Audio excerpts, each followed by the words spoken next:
मुकेश, शुरुआत करते हैं दिल्ली धमाके से जुड़ी हुई इस वक्त की बड़ी खबर के साथ। पुलिस की जांच में बड़ा खुलासा हुआ है। धमाके वाली गाड़ी अल-फलाह यूनिवर्सिटी में खड़ी थी। 30 अक्टूबर तक यूनिवर्सिटी में जो I-20 कार जिससे ब्लास्ट किया गया था दिल्ली में, वो अल-फलाह यूनिवर्सिटी में ही खड़ी थी।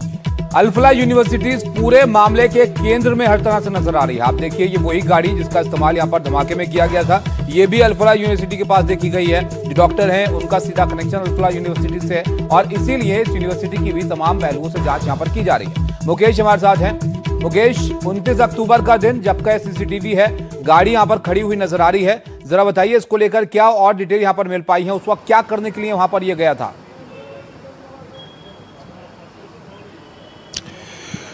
देखिए, बिल्कुल जो दिल्ली पुलिस के साथ साथ जो सेंट्रल एजेंसीज हैं वो लगातार जो I-20 कार है उमर मोहम्मद की, उसके मूवमेंट को ट्रैक कर रहे हैं। और जानकारी ये मिली है, जो फुटेज चेक किए गए अल-फलाह यूनिवर्सिटी के, उससे पता ये चला है कि गाड़ी 29 अक्टूबर को अल-फलाह यूनिवर्सिटी के अंदर दाखिल हुई है और फिर 30 अक्टूबर को दोपहर 2:41 पर वहां से निकली है। और ये भी जानकारी मिली है कि वहां से गाड़ी निकलने के बाद मेवात गई है।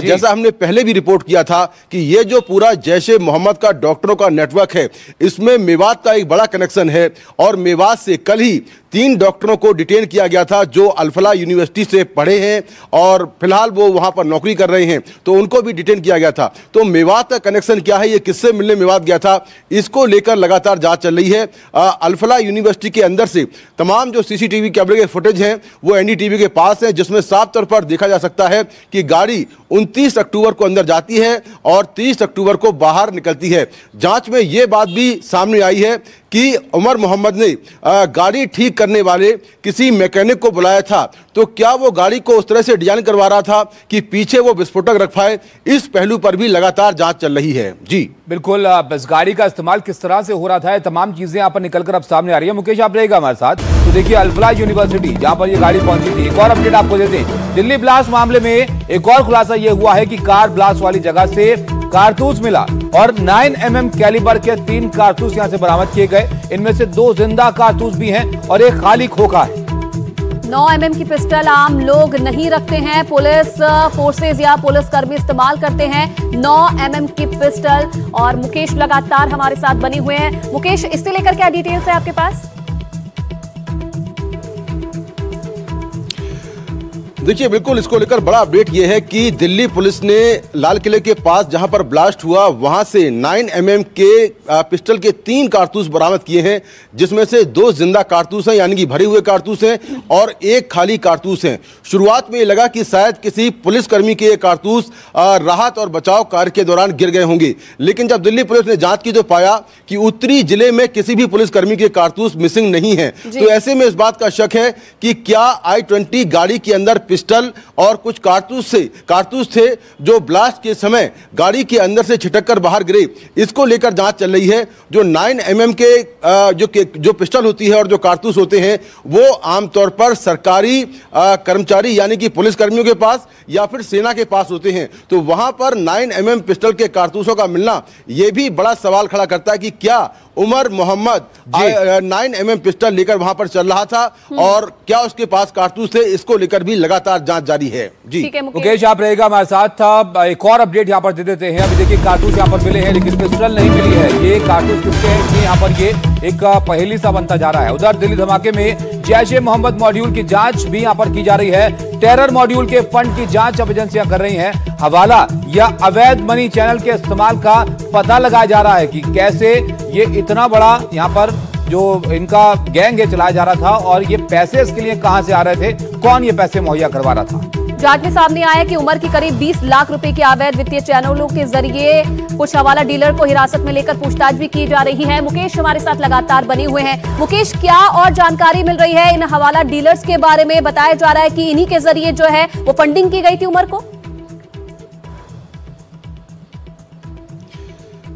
देखिए, बिल्कुल जो एनआईए इस पूरे मामले की जांच कर रही है, उसके सूत्रों से हवाले से जानकारी मिली है कि जो उमर मोहम्मद है, उसने नूह में जहां से फर्टिलाइजर परचेज किया था, उसने सारा पेमेंट कैश में किया था। तो कैश में 20 लाख रुपए का पेमेंट करना कोई आम बात नहीं है। अब ये जांच की जा रही है कि आखिर इतना ज्यादा कैश उसके पास कहां से आया, फंडिंग कहां से हुई, क्या ये पैसा फॉरेन विदेश के रास्ते से आया या इंडिया में किसी ने उसको ये पैसा पहुंचाया, तो क्या ये पैसा हवाला के जरिए आया। इसीलिए हवाला के एंगल से इस जैशे मोहम्मद के मॉड्यूल की लगातार जांच चल रही है और कुछ हवाला डीलरों को भी पुलिस और एनआईए ने डिटेन किया है, जिसमें उनसे लगातार पूछताछ चल रही कि क्या वो इस नेटवर्क में शामिल हैं, क्या उन्होंने उमर मोहम्मद को पैसे पहुंचाए थे, आखिर इतना पैसा कैसे पहुंचा। वहीं इस मामले में लगातार जो एनआईए है वो इस मामले की जांच को आगे बढ़ा रही है, जिसमें फंडिंग से लेकर जो लॉजिस्टिक सपोर्ट देने वाले लोग हैं, जिन्होंने लोकल लेवल पर सपोर्ट किया है इस पूरे मॉड्यूल को, उनको लेकर लगातार जांच चल रही है। जी, बहुत शुक्रिया मुकेश आपका सब जानकारी के लिए। तो अब देखिए यहाँ पर यह भी खंगाला जा रहा है कि आखिर पैसे इनको कौन दे रहा था और कैसे ये उस पैसे का इस्तेमाल यहाँ पर कर रहे थे। जो यहाँ पर खरीदा गया केमिकल, वहां पर वो भी कैश में इसने पेमेंट की, तो इसलिए बहुत महत्वपूर्ण यहाँ पर हो जाता है इन तमाम चीजों को यहाँ पर जांचना पड़ेगा। बिल्कुल, और आगे बढ़ेंगे। एक बड़ी खबर आपको बता दें, अल फलाह यूनिवर्सिटी पर एक्शन तेज हो गया है। यूनिवर्सिटी के खिलाफ दिल्ली में 2 एफआईआर दर्ज हुई है। नियम तोड़ने से जुड़ा पहला केस है, यूनिवर्सिटी के गलत तरीके से मान्यता लेने के दावों पर जो दूसरा केस है वो दर्ज किया गया है। तो अब ये जो यूनिवर्सिटी है ये भी जांच के केंद्र में है। दिल्ली पुलिस की क्राइम ब्रांच ने ये कार्रवाई यहां पर की है। यूजीसी और एनएएसी की शिकायत के बाद ये एक्शन यहां पर लिया गया है। हरियाणा में फरीदाबाद में बनी अल फलाह यूनिवर्सिटी और उसका 76 एकड़ में फैला कैंपस सवालों के घेरे में है। ये यूनिवर्सिटी सफेद पोश आतंकी मॉड्यूल और दिल्ली के लाल किले के पास हुए विस्फोट के सिलसिले में 3 डॉक्टरों की गिरफ्तारी के बाद जांच के घेरे में आ गई है। पढ़े लिखे लोगों के पाकिस्तान समर्थित सरपरस्तों के इशारे पर काम करते हुए पाए जाने के बाद जांचकर्ता यह पता लगा रहे हैं कि यह यूनिवर्सिटी ऐसे व्यक्तियों के लिए आश्रय स्थल कैसे बन गई। NAAC यानी नैक का कहना है कि अल फलाह यूनिवर्सिटी को ना तो मान्यता मिली है और न ही उसने मान्यता समाप्ति के बाद इसके लिए कभी आवेदन किया था। फरीदाबाद के अल फलाह यूनिवर्सिटी ने कश्मीर से बर्खास्त 2 डॉक्टरों को कैसे बिना जांच के नौकरी पर रखा, यह भी सवाल उठता है। उसने 2023 में आतंकी गतिविधियों में लिप्त पाए जाने के बाद डॉक्टर नासिर को नौकरी पर रखा। दिल्ली ब्लास्ट करने वाले डॉक्टर उमर को अनंतनाग के हॉस्पिटल से बर्खास्त किए जाने के बाद अल फलाह में नौकरी मिल गई।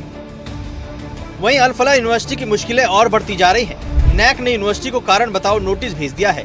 अल फलाह यूनिवर्सिटी पर आरोप है कि फर्जी तरीके से वेबसाइट पर नैक की A रेटिंग दिखाई। यूनिवर्सिटी के 2 कॉलेजों की रेटिंग एक्सपायर हुई। इंजीनियरिंग कॉलेज को मार्च 2013 से मार्च 2018 तक की A स्टेटस, टीचर एजुकेशन विभाग को मार्च 2016 तक ही A स्टेटस। नए सिरे से आकलन के लिए नैक को अर्जी भी नहीं दी। वेबसाइट पर जानकारी लोगों को गुमराह करने वाली थी। 7 दिन के अंदर नोटिस का जवाब मांगा गया है। भविष्य में नैक स्टेटस के लिए अयोग्य करने की भी चेतावनी है। NMC, NCTC, AICTE इनकी ओर से भी कार्रवाई हो सकती है। AIU ने अल फलाह यूनिवर्सिटी की सदस्यता को निलंबित कर दिया है। जो बच्चे हैं वो अभी घर चले गए हैं। अब चाहे इसे डर कह लीजिए या ये कह लीजिए कि कोई और वजह है इस विवाद की वजह से, लेकिन ये जो पूरा केस सामने आया उसके बाद से बहुत सारे बच्चे जो हैं वो घर चले गए हैं। माना ये जा रहा है कि ये शायद जब विवाद शांत होगा उसके बाद वो लौटेंगे, या शायद जो पढ़ाई कर रहे थे उन्हें ये उम्मीद नहीं थी कि इस अल फलाह यूनिवर्सिटी में इस तरह की गतिविधियाँ चल रही हैं, और शायद यही वजह है कि उन गतिविधियों की वजह से बहुत सारे जो बच्चे हैं वो घर चले गए हैं। फरीदाबाद स्थित अल फलाह यूनिवर्सिटी के कर्ता धर्ता यानी चेयरमैन, VC, प्रिंसिपल और रजिस्ट्रार कौन है, ये भी आपको बताते हैं। फरीदाबाद में 70 एकड़ में फैला हुआ है ये कैंपस। ये एक प्राइवेट यूनिवर्सिटी है। अल फलाह चैरिटेबल ट्रस्ट द्वारा इसे संचालित किया जाता है। डॉक्टर भूपिंदर कौर आनंद यूनिवर्सिटी के VC हैं। प्रोफेसर मोहम्मद परवेज यूनिवर्सिटी के रजिस्ट्रार हैं। जावेद अहमद सिद्दीकी अल फलाह के संस्थापक और ट्रस्टी हैं। NDTV की टीम अल फलाह अस्पताल भी पहुंची, जहां इस ब्लास्ट की पूरी प्लानिंग की गई थी।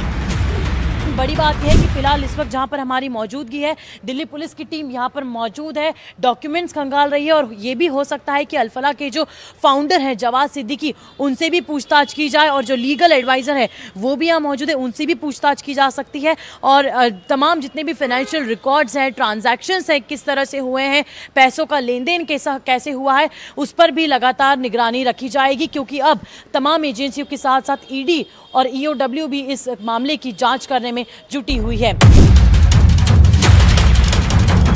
वहीं अब यूनिवर्सिटी के लीगल एडवाइजर ने तमाम आरोपों पर सफाई दी। एनडीटीवी से बातचीत में उन्होंने कहा कि वे अधिकारियों के साथ पूरा सहयोग कर रहे हैं।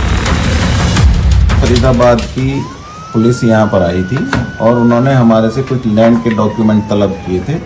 हमने वो लैंड के डॉक्यूमेंट्स उनको प्रोवाइड करा दिए हैं।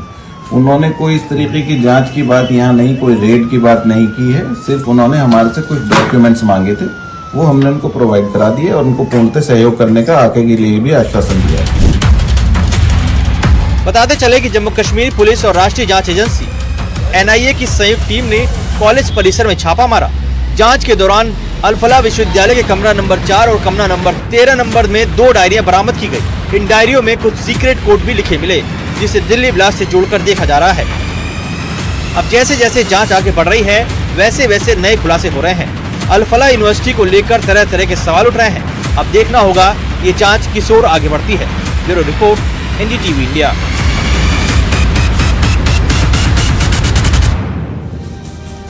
तो आपने देखा अल-फलाह यूनिवर्सिटी अब जांच के केंद्र में है। मान्यता को लेकर, नियमों के उल्लंघनों को लेकर अब यहाँ पर मामले दर्ज किए गए हैं। उधर एक और अपडेट आप ये भी देखिए कि डॉक्टर के टेरर नेटवर्क पर एनआईए का शिकंजा अब कसता हुआ दिख रहा है। जम्मू कश्मीर समेत 6 राज्यों तक जांच अब पहुंची है। इसमें पंजाब, यूपी, हरियाणा में भी जांच की जा रही है। मध्य प्रदेश, दिल्ली, जम्मू कश्मीर में भी जांच की जा रही है।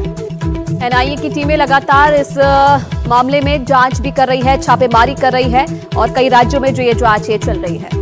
मुकेश हमारे साथ जुड़े हैं। मुकेश, बताइए एनआईए को इस नेटवर्क को लेकर अब तक क्या हासिल हुआ है?